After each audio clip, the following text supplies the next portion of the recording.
This technology-driven project is called The House of My Dreams. This is done by my 7th grade French class, and they use school-issued Chromebooks to complete it. It involves making a presentation with both photos and written text that is also presented orally to the class.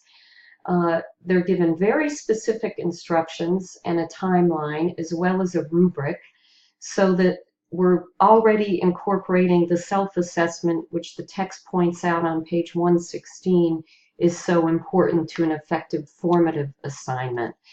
I really like on page 94 the formative assessment cycle, where evidence is gathered and evaluated, feedback is given, and then instructional adjustments are made. We do this project outside of teaching time, as they suggest on page 104, so that I can observe the students informally and collect evidence that way. There's also some formal evidence gathered because of the written presentation and the presentation at the end. The feedback is both immediate from myself to the students, teacher to teacher. It's also student to student, which brings the characteristic of this assessment up to high-level formative, as they point out on page 95.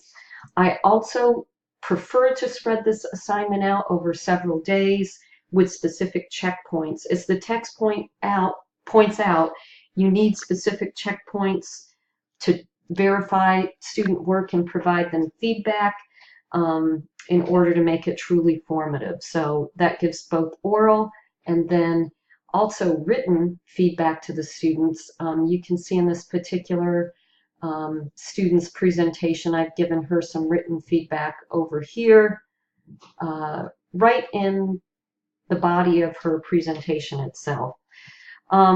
Some of that feedback is immediate while they're working on the project. Some of it is delayed because it happens at the end of their presentation.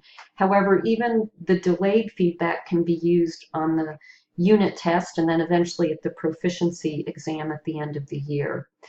Another aspect of the feedback, as they point out on page 96, is making instructional adjustments. And as I see patterns and trouble spots as I'm observing informally, which they point out on page 104, I'm able to go back and make a whole class demonstration, which they elaborate on page 128, so that students again get a chance to self-assess and move forward. And I should mention at the beginning of the assignment, I do give them an example as well. And again, the whole time they're working on these assignments, I'm scaffolding, as they point out on page 125, and then they're trying to provide different types of feedback for different students. How do the students stay motivated and how do I monitor progress? I've already spoken about that some. The assignment itself is interesting to the students, so that helps. The grade and the accountability and the checkpoints help. We do have a feature at our school called Lunch Study Hall, so that if students are not advancing as quickly as I should, I can send them there to finish up their work for the day. I also circulate while I'm doing the informal observations with sticky notes, sometimes goofy prizes, to try to motivate students and give them individual feedback. Doing this assignment again, I would take that rubric at the beginning and elaborate on it and make it more analytical, as they point out on page 237 of the text. Thank you. I look forward to your feedback.